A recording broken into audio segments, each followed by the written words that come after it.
Okay. Now, how am I sharing the screen?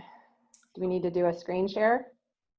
Yeah, on the bottom, you'll see if you hover, it says share screen, and you click on that, and then you can choose the program. So if it's in PowerPoint, you click the PowerPoint program. I don't have that bottom button. I have more that says Q&A, chat, and participants. Let me see here. Try it again. Aha, I was in small screen. There we go. Let me just. Awesome. Oh, see, here's where we realize that for somebody is, you know, I might be science-minded, I am not necessarily brilliant. So here we are. So it's embarrassing when I hear what I do, but it is a passion. And I did at school take disease outbreak or epidemiology. And so I will apologize to everyone if you are not as excited about COVID-19 as I am, in really, to some extent, watching history in the making and really being able to elevate what we do as professionals and how we support public health and our clients' health. Sorry, forgot to turn off my phone. So let's get started. I like to start with different things and kind of, you know, warning and assuming we're back to, you know, we're back to work, or we're opening up, or we're trying to get ready to open up. And we know that we have different cosmetology guides, and each state is slightly different. But one of the key things that I do, you know, recommend when we're opening back up is making certain everybody is on the same page. Who's doing what? You know, are we going to identify a single person for cleaning tools or you know, cleaning workspaces, or are we all going to be responsible for it for ourselves? In really making certain that we've identified everything that's expected to be done between changeovers with clients. And so these are just some of the things, because this is an important part in terms of not only for our client health, but as a way of being able to provide that credibility and that comfort, and being able to speak to our clients on what we're doing. And so, you know, who might you be thinking of, or who are you trying to protect? This is a picture of my parents. They've been married for over 50 years. And, you know, they're elderly, they have issues. They were actually in Arizona when the Canadian border started to shut down. And so, you know, making certain that we can get them home safely. But my mom had a scare where she had actually gone into a nail place here in Canada. And it happened to have been one that then, or was in a location where public health then shut down a nail spa because of infection prevention issues, because of a confirmed case of hepatitis B and concerns with further transmission. And so, you know, I do have friends within public health, so I was able to call, you know, my friends in that area, because my mom couldn't remember where she went. She never thought about it, and it was like a spur of the moment. And so it really became that idea of, you know, she's educated. She was a nurse. She went back to school when I was in grade 4 for business. She's not dumb, but she never even thought about what they were doing or where she went. And so I was able to confirm that it wasn't that facility, and we didn't have to worry about, you know, her being tested. But it happened after they left for the US. And so, you know, these are the things that I think about. I also have an uncle who passed away. He caught hepatitis from a tattoo, and it's eventually, hepatitis can lead to a number of different things, and he died with aortic aneurysm, which can be associated with long-term infection of hepatitis C. And so I'm very passionate about whether it's hospitals or, you know, nail professional or nail salons or hair salons everywhere, that, you know, we are health providers. We're, you know, and so we have that objective. And so this just kind of leads me into the fact that infection prevention and control, our practices, the things that we are taught to do, is all about reducing risk. And if we reduce risk, we can reduce the chance of transmissions or infections or outbreaks, and we can really ensure that there's a healthy and safe work environment. And we can also talk to that to our clients that we really are providing, you know, extra services and what we're doing. Make it part of, you know, your day-to-day discussion. I have, you know, some facilities that are including a line item about cleaning and disinfection, so that when people are getting their statements, that they're seeing that there is, you know, something specifically associated with that. So you can talk to what you're doing, increasing your protocols to provide them, you know, a safe environment where we can come and enjoy ourselves. We all know coughs and sneezes spread diseases. I really need to get a picture of my son doing this, but, you know, COVID, while it took us by surprise, we understand how flu is transmitted. We understand that with different services, there's potential to transmit bloodborne pathogens. You know, from anybody who has family and you've gone to hospitals, we know that there's hospital-acquired and associated infections. There's ways of transmitting bugs around. And so COVID, yes, it's certainly a huge impact. It's taking a toll on, you know, not just the economy, the livelihoods of people, and, you know, the number of loved ones we've lost, but it's something that we can continue to use that as a conversation of what we do as professionals. And so I like to kind of talk to what I've referred to as the shiny surface syndicate. It's a true thing. These are the groups of people, and I myself, you know, certainly was part of this before I really kind of got into the cleaning and disinfection realm, where when I walk into a facility, whether it's a hospital or a restaurant or what have you, if the floor looks clean, if the bathroom is clean, if the surface is everything, you know, looks clean, it looks shiny, then it must be safe. But that's not true. You can have a shiny surface with pathogens that can be transmitted.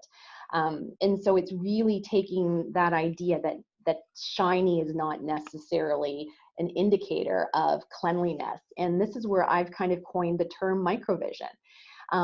What I have here, and I'm happy to share the video that we actually created this from, it's just a bit too long to play today, is there's a test where we can determine whether after cleaning has a product, whether it's a cleaner or a disinfectant, has it removed all of the blood residue from a surface. So that's what we're seeing on the top screen, the first image, and we're cleaning with a pre-moistened wipe. On the left side, it's a quat alcohol based product, and on the right side, it is accelerated hydrogen peroxide. And the second image is then showing that both of the tiles look clean. Visually, they look clean. And there is a test strip called a hematostick, and we just have to add a little drop of water, and then we rub it along the surface of the tile, and you get a color reaction. And so we can see on the left side that it failed, that there was residue left on the surface, whereas with accelerated hydrogen peroxide, there wasn't anything there. And so, you know, again, just that idea that visually it may appear clean, but there can be things on the surface. And in this case, you know, there's still blood residue. So just trying to provide a bit of that visual. And I'm not meaning to, you know, scare people, but these are the things that as we're bringing our clients back, we can talk to, we can empower ourselves by how educated we are. And that confidence that we have then breeds comfort and confidence with our clients. And, you know, we are in an industry of word of mouth. And the better that you have this word of mouth of, you know, I just came home from the salon or a spa and I felt so safe being there, then my friends are going to go wherever I go. And it's really utilizing some of that. And so this is a quick video. You know, again, if we assume the surface has been clean,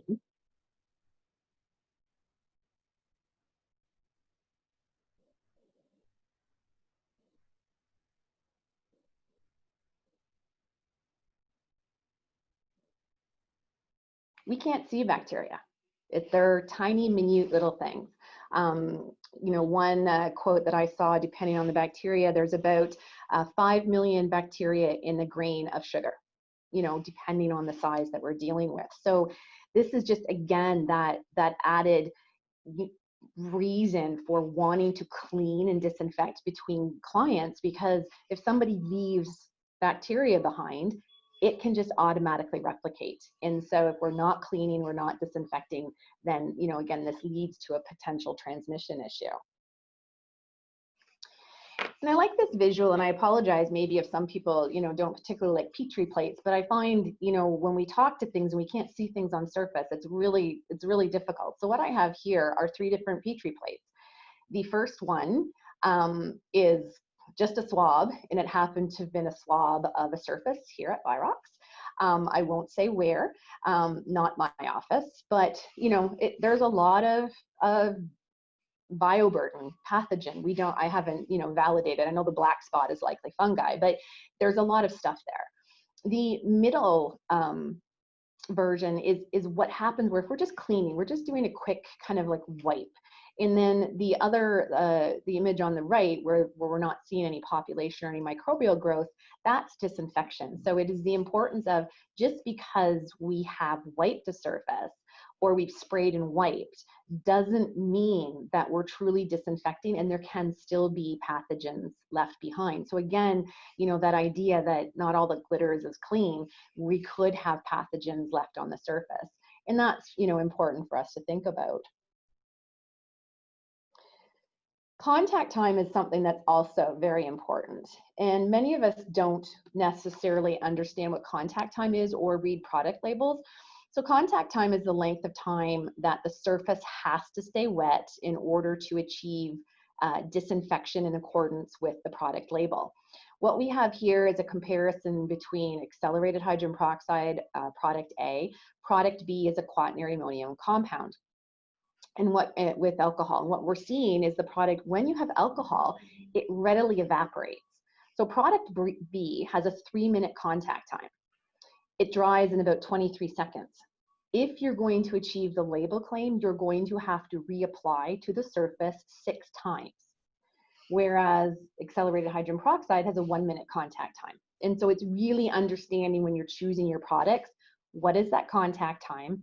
Does it stay wet without having to reapply in order to achieve disinfection on surfaces? This is also really important when we're soaking our tools. What is the contact time within that tool, and how long does it have to soak? Is it 10 minutes? Is it 8 minutes? You know, again, looking at all of that and what level of kill, but I'll talk to that a little bit more. And so proof that contact time is needed, the images here actually come from a project I did with the hospital in the US, where we're looking at the ability of cleaning and what happens with contact time. So the Petri plates in the middle are swabs taken from surfaces throughout a hospital. The column on the right, where we're seeing, you know, some removal, but there's still growth, those are surfaces that were swabbed following disinfection with the quaternary ammonium compound that had a 10-minute contact time. And on the right, we have accelerated hydrogen peroxide showing, again, it's just that visual. And so this is an example of swabbing a surface before it was cleaned and disinfected, and then again after, to show that there is that reduction in the importance that if contact time is not achieved, we are providing ourselves a false sense of security. We are potentially leaving infectious agents on the surface that could transmit. And that's really important because of COVID and influenza. We are coming into influenza season where, you know, you can get infected by touching a surface and then touching our T-zone. T-zone meaning our eyes, nose, and mouth. And those are ways of getting viruses into your body and creating an infection. The way we apply products is also very important. And this is an example of what happens when we are spraying and wiping versus using a pre-moistened wipe. In this example, we've used accelerated hydrogen peroxide in 2 different ways. And it's showing that even though we know we have a rapid contact time, if you spray a surface with the product, only wait 10 seconds and then wipe, you have a very different determination in terms of what's killed versus if you've used a pre-moistened wipe. The thing is too, is a pre-moistened wipe is going to reduce the amount of time it takes to turn over your station, and it actually reduces the amount of product that you're using. So it can be, even though you're throwing out the wipe itself, it can be more environmentally friendly because you're using less chemical, less chance of spraying and aerosolization, so less chance of, you know, potential respiratory issues depending on the product that you're using. But again, it's really important, our process and our protocol of how we're opening up. So it's not just, yes, I'm using a disinfectant and I am wiping the surfaces. It's, you know, what is my product? What is the contact time? How am I applying it to make certain that we actually are providing as great a degree of care as we can for our clients?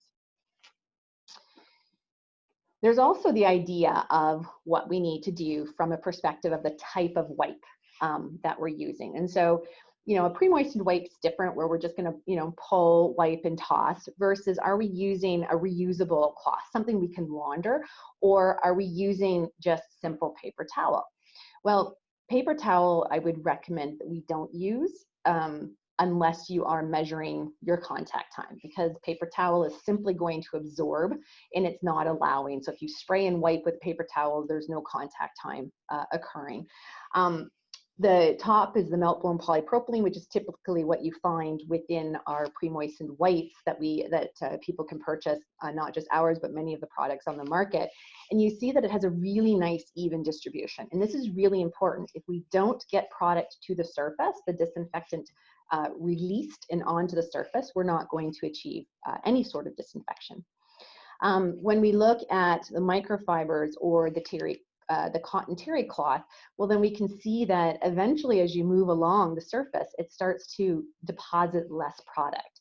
And so again, where you have the dry spots, we're not achieving disinfection because there isn't any product or liquid on that area. Something else to be concerned with is that different chemistries react. And in fact, there is a huge concern with quaternary ammonium compounds and terry cloth,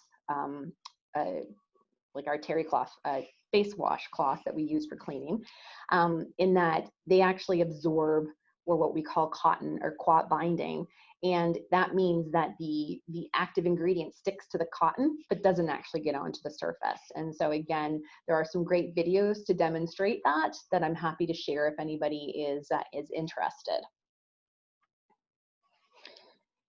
From a perspective, I have an 11-year-old, so we are totally into Fortnite. What I love about Fortnite the most is the fact that there are so many female, I'll call them superheroes, because I mean, if you're a female and you're out there winning, then I think it's a superhero type thing. But there is that dichotomy between a green and a holistic environment, the type of environment that we want to set for our customers when they're coming in, and being a green type of product in order not to impact the environment, versus we need to kill things. And so again, it's looking at our products, and I don't want to get into the chemistry behind all of the actives, but it's really looking at what are the types of things that can be or are considered environmentally friendly. The EPA is quite strict in terms of if a disinfectant can actually have any sort of green certification, but they do have a program that determines what active ingredients that they believe are environmentally friendly. Hydrogen peroxide, lactic acid, and citric acid are among those. Hydrogen peroxide, because it breaks down into water and oxygen. There's no active chemical left, and so we're not doing anything in the environment. And hydrogen peroxide itself is something that's naturally occurring. Our bodies generate it automatically. So again, when it just breaks down, that's where that environmentally friendly aspect is. Citric acid, you know, think of our lemons and limes, the type of acid out of from that. So, you know, really, again, if you're looking from that green side, look at those actives that are considered to be more environmentally friendly, like hydrogen peroxide, citric acid, or lactic acid. And then I think most importantly is being confident with the products that you've chosen. And when a new organism shows up. I'm going to say when, it's not if. We will have further pandemics. We will have, more antibiotic resistant bacteria showing up. It is unfortunately the way of our life these days. But we don't need to worry about having every claim on the label. It's not about, the longest label list. It's really looking at how do I ensure that what I have will meet the next outbreak. And generally an outbreak, unfortunately, is going to be viral. And so, we look at the efficacy of our products. So if we take what we've learned now, where only just recently are products able to be actually tested against the SARS-CoV-2 virus that causes COVID-19, and you're starting to see some products have approved efficacy. We have conducted the testing. We're just waiting for the final approvals. But the EPA at first came out with what we call their emerging pathogen rule. And so what that told you was that if the products had been tested against non-envelope viruses, which you can see on this pyramid are much more difficult to kill than an enveloped virus, then you should, basically the EPA says then your product's going to kill COVID-19, the virus that causes COVID-19. And so moving forward, it's also be proactive. The product that you're using, if it's approved under the emerging viral pathogen, then we can look on list N for the EPA, then that's something that should the next pandemic occur, or maybe a new influenza strain shows up, you're going to be protected. You're not going to have to panic. And so really looking at products that have claims against, say, poliovirus, norovirus, rhinovirus. Rhinovirus is actually one of the viruses that causes the common cold. Rotavirus would be another one because that's a virus that causes diarrhea. And so if you have some of those are those non-envelope viruses. And if you have at least 2 of those on your label, you're going to be protected against any emerging pathogen. And that's what the EPA utilizes. So that's something to contemplate, now as we're opening up, because that'll protect you in the future. We also want to contemplate safety. The unfortunate truth is I'm watching how, people were hoarding disinfectants for home and how we were using them, and the concern of the pandemic is we also saw across the US, when I'm looking at the poison control, over a 20% increase in calls to poison control because of accidental poisonings. The most common calls were related to bleach-based products, both from a cleaning perspective and a disinfection perspective. And then there were a number of, your second focus was a number of other disinfectants. And so your reaction and what was happening there was a combination of respiratory complaints, skin irritation, eye irritation. And what I have here is a couple additional studies, one by the CDC and one by some additional researchers looking at nursing staff, but there's now actually a lot of data even looking at people in the home in our impact when we're using disinfectants and chemicals. The long and the short is, from an occupational health and safety perspective, it can be very expensive and it can be very damaging. And so the CDC study looked at 4 different states over 5 years. And when we looked at the number of complaints, most were associated with bleach and quaternary ammonium products. But the total cost was $45 million from an occupational health and safety perspective. And so, again, if I own a salon or a spa or what have you, as the owner, as the employer, I'm responsible for providing a safe work environment. And so it's making certain also that when we're choosing products, choosing ones that are safer for our employees, and also, and while it's still going to kill what it needs to kill.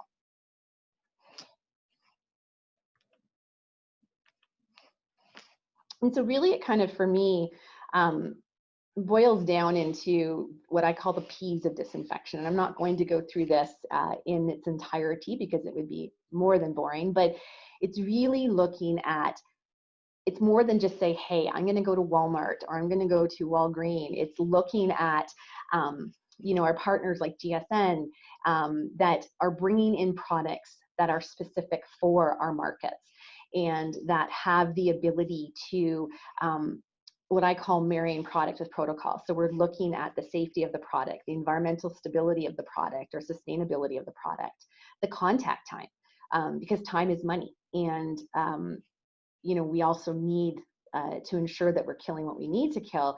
And then it's the process. And that's some of the slides that I showed earlier, the difference between a spray and wipe versus using a pre-moistened wipe and wiping the surface. And so again, there's those things that we want to put together and contemplate moving forward and how we can reduce the amount of chemical that we need to use, but we're actually providing a safer environment. And so really, for me, it's all about knowledge. And knowledge is power. And when people have that knowledge, then we're removing any fear that they have from them.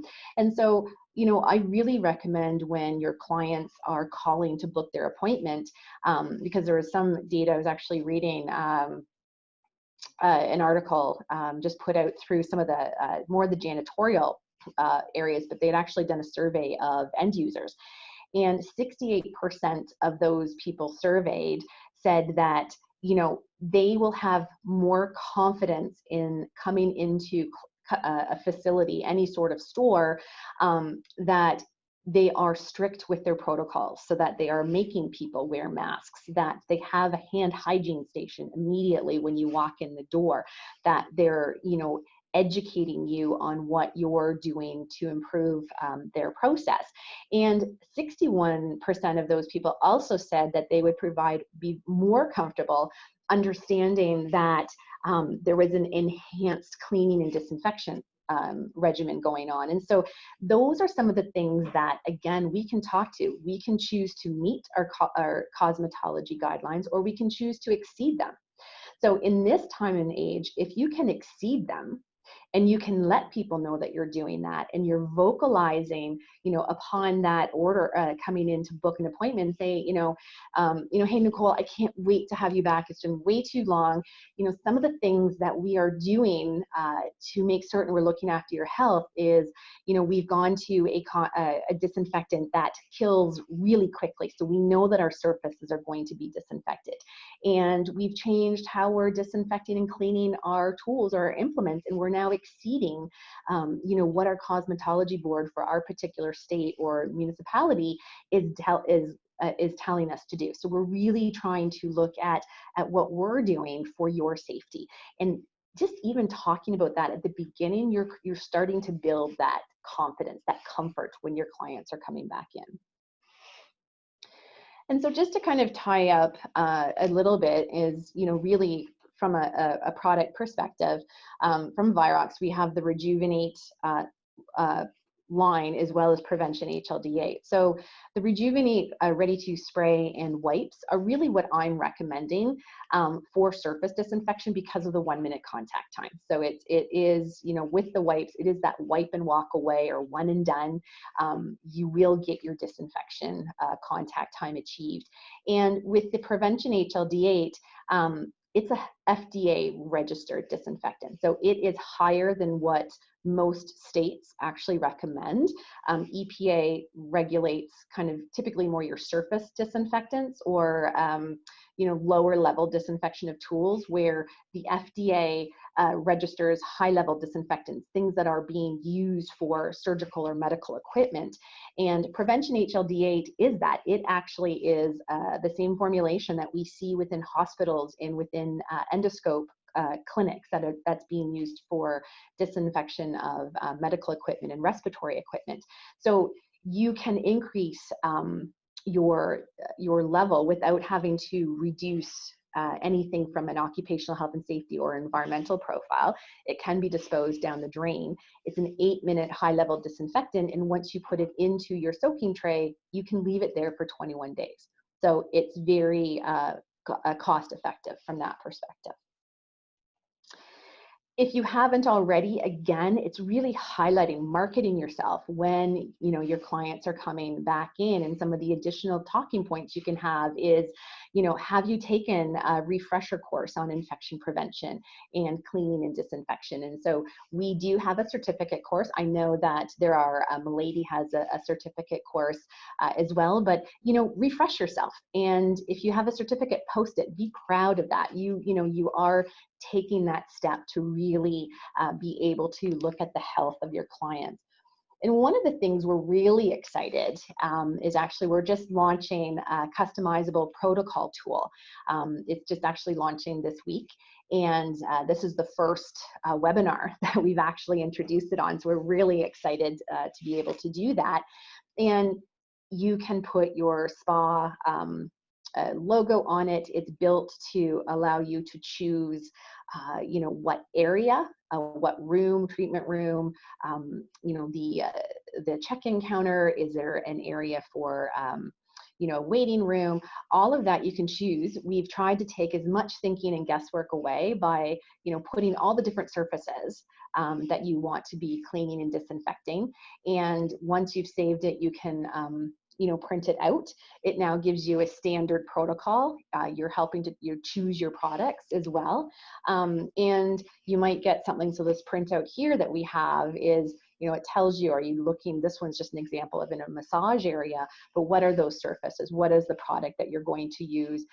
You can see that it has some iconography to step you through the protocol, as well as written step-by-step instructions. So really trying to take the guesswork out of, we've looked and utilized the cosmetology board guidelines, but we've increased the safety of it, and really trying to raise the bar, if you will, but making it so it's an easy click, click, click, and it prints out. Your protocols are there. You can post them. Again, we've tried to make them look as visually pleasing as possible. And so again, it's that visual to your clients. What are you doing? How are you keeping things safe? So it really comes down, I've said it, it's, you know, come in, we're open. We're happy. We can't wait to see people, and be proud of what you do, and understand that you are leaders. You are infection prevention people. You do protect the health of the public, and, you know, be proud of what we do, and talk to them about what you're doing, and really increasing who's coming in. So with that, I'm finished. So I don't know if we have any questions, Megan? I think you're on mute. Thank you. No problem. We had a question submitted about the effects on the environment, or anything to do with the environment as far as your products are concerned.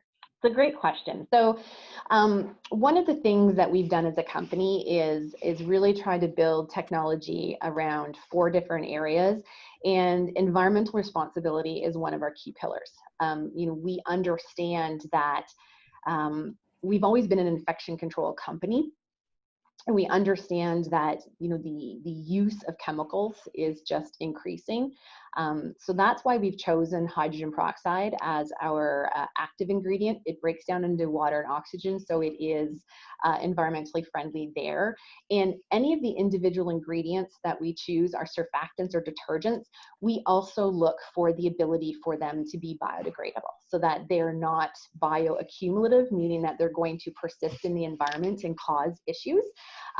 We have formulations that have been approved as non-asthmogenic products, which means really from the use of it, it's not going to create respiratory issues.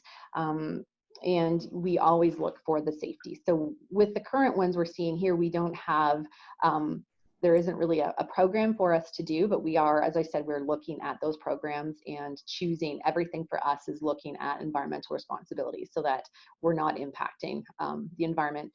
In kind of to show that we, you know, walk the walk or talk the talk, we are the only, that I'm aware of, only chemical manufacturing company in North America to achieve LEED gold certification. And we actually achieved that certification during the pandemic. We got it at the end of March.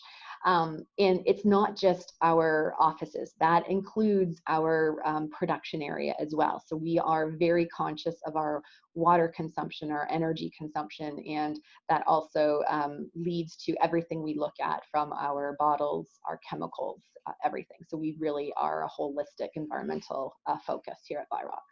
So Nicole, is hydrogen peroxide biodegradable? Yes, so it just breaks down to water and oxygen. Okay. The beauty of hydrogen peroxide is because of that ability, but the disadvantage to hydrogen peroxide was it breaks down really quickly. So if we have the brown bottle 3% hydrogen peroxide that we purchase at a pharmacy, once we've opened the lid, it starts to degrade. Chlorine or bleach is the same way. So it did take a while for our researchers to determine how we can stabilize the hydrogen peroxide in order to not have it break down, and then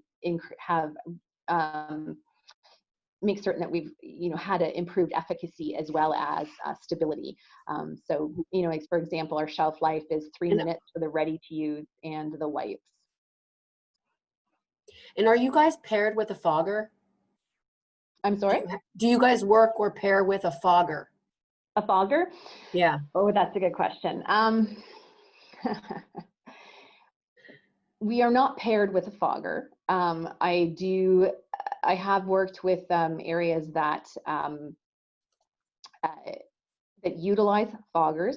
The EPA has come out with some new mandates now in terms of how products can be registered in order to use a fogger or an electrostatic sprayer, which is really more of a mister. And so we have been working with some of the electrostatic sprayers in terms of looking at efficacy and trying to work with the EPA to understand what they're going to require for a disinfectant to put that on the label.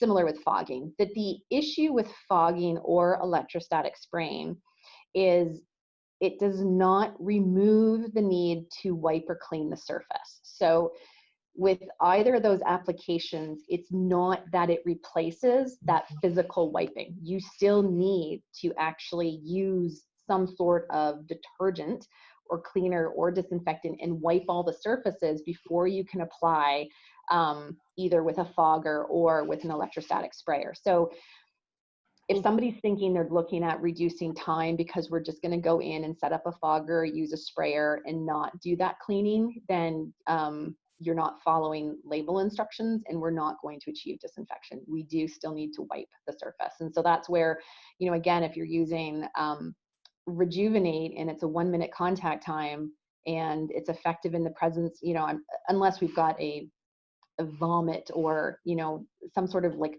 huge soil area, most of the services within a spa, it's a one-step cleaner disinfectant. So in one step, wipe the surface, the 1 minute contact time is met, and that's all you have to do. And the products, is this product registered with the FDA as well? So we have our surface products, Rejuvenate, are registered with the EPA. Okay. And Prevention HLD8 is registered with the FDA. So Prevention HLD8 is intended for your tool soaking, particularly for nails and manicures, facials, those types of tools, not for a hair salon. Okay. Gotcha. Okay. Good to know. Thank you. You're welcome. Thank you very much. Megan, do we have any more questions? I don't see any. Kenzie really loved the slide, and I thought it was interesting too. I screenshotted the pyramid that shows easiest to the hardest. That was just really helpful just to know in general, like what to look for in ingredients and what labels are saying. So. Yeah, and COVID-19, SARS-CoV-2, which is what the virus name is, it's an envelope virus. So on the bottom of that pyramid, we would have seen that, and I'll just flick back to it. It's at the bottom. So envelope viruses like HIV, hepatitis B and C, influenza, coronaviruses like COVID-19, they're enveloped viruses. And so envelope, I'm a simple person. envelope starts with an E, easy starts with an E, so they're easy to kill viruses. Non-envelope viruses like poliovirus, norovirus, or rotavirus, like I've indicated here, are not easy to kill. And that's why the EPA uses the non-envelope viruses as their indicators for the emerging pathogens. That's not to say that, you know, you kill a non-envelope virus and everything kills, but typically you're going to then find that those products are fungicidal, and, you know, bacteria are there as well. And another thing that I didn't touch on, but a lot of people are concerned with the difference between antibiotic resistant bacteria and, you know, our general regular bacteria. So Staphylococcus aureus is a great example. It's often on our skin. And then of course there are different types of antibiotic resistant Staphylococcus aureus. They kill the same. So just because it's resistant to antibiotic does not impact in any way the efficacy of a disinfectant. So it's not a concern there, even though you know, we hear about these outbreaks, particularly in hospitals or some gyms. I know there's been different sports. I know football's been impacted by some different outbreaks as well. So. Very cool. So I hope I wasn't too geeky. You know, I am passionate about this, and these are the things that, you know, I guess I was lucky. My mom was a nurse, so I was taught hand hygiene and, you know, the importance of cleaning from a very young age. And I worked on a beef farm, or we lived on a beef farm, so I, you know, was out in the barn all the time. But it really is that importance of, we have such an opportunity right now to learn from what's going on, realize that this is, you know, the pandemic has opened up the eyes that there is always something there that could potentially cause an illness. And I just really, you know, I feel and I'm passionate that as professionals in the beauty industry, you know, we can take a lead. We can talk about what we know. But we have one more question coming in here. Can envelope viruses simply can't envelope virus simply be with soap and water? Washing hands killed COVID, so is that also an option? It's a good question too. So if we're talking hand hygiene, that soap and water and physical friction removal is really generally sufficient. Hand sanitizers don't necessarily have efficacy against viruses. Some will, some won't. I know there's been some different issues with some of the larger hand sanitizers in terms of their marketing recently. So my preference whenever possible is soap and water. You know, I do have hand sanitizers when I don't have access to water, but what I actually prefer more is I am the baby wipe lady. I have, you know, the little travel ones of that, and because I like being able to physically wipe my hands, and so I actually use baby wipes a lot if I'm out and I can't just use soap and water. Okay. Good to know. All right. Wow, thank you so much. This was really great. You're so knowledgeable. It's embarrassing. I could talk to you for like another hour and ask you a whole bunch of other questions. You don't want me on your trivia team though, because I really suck. But you're a good guest at a dinner party. about infection control and, you know, what we can do to keep everyone safe. Awesome. Well, thanks for sharing with the GSN community. We really appreciate it. It's our pleasure to have you. And I'm sure we'll see you again soon. I hope so. Thanks, Talk Nicole. to you soon. Bye. Thank you, everybody. Thanks, everyone, for coming. Have a great day.